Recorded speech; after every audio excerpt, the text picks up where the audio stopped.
সাল্লাম। এদের অধিকাংশ মানুষ প্রথমে ঈমান আনে। প্রথমে কি আনে? কি আনে?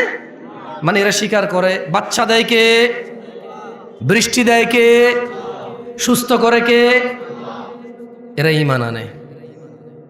ইল্লা ওয়াহুম মুশরিকুন, তবে এদের যারা ঈমান আনে এদের অধিকাংশ 50%-এর উপর হলো মুশরিক, শিরিক করে।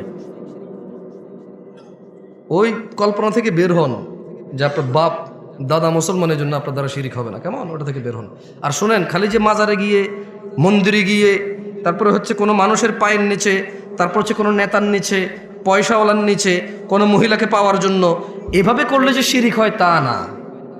শুধু শিরিক এভাবে হয় না। জাবের রাদিয়াল্লাহু আনহু থেকে বর্ণিত, তিনি বলেন, কি বলেন? তিনি বলেন যে বাইনার রাজুলি ওয়া বাইনাশ শিরকি ওয়াল কুফরি তারকুস সালাহ, একজন ব্যক্তি শিরিক আর কুফরের মধ্যে পার্থক্য হচ্ছে নামাজ ছেড়ে দেওয়া। বুঝাইতে পারছি?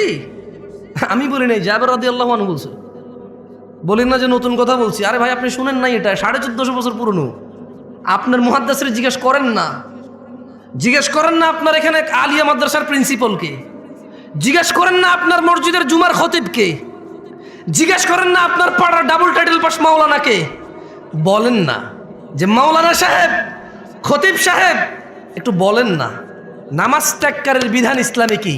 বুখারী, মুসলিম, তিরমিজি, আবু দাউদ, মুসনাদ আহমেদ, বাইহাকি, মুআত্তা মালিক। হ্যাঁ, আপনি যে বইগুলোর নাম জানেন ওনাকে বলেন না যে সবগুলা বইকে একত্রিত করে, সবগুলা বই থেকে নির্যাস বের করে সালাত ত্যাগকারীর বিধান কি ইসলামে একটু আমাকে পড়ে শোনান।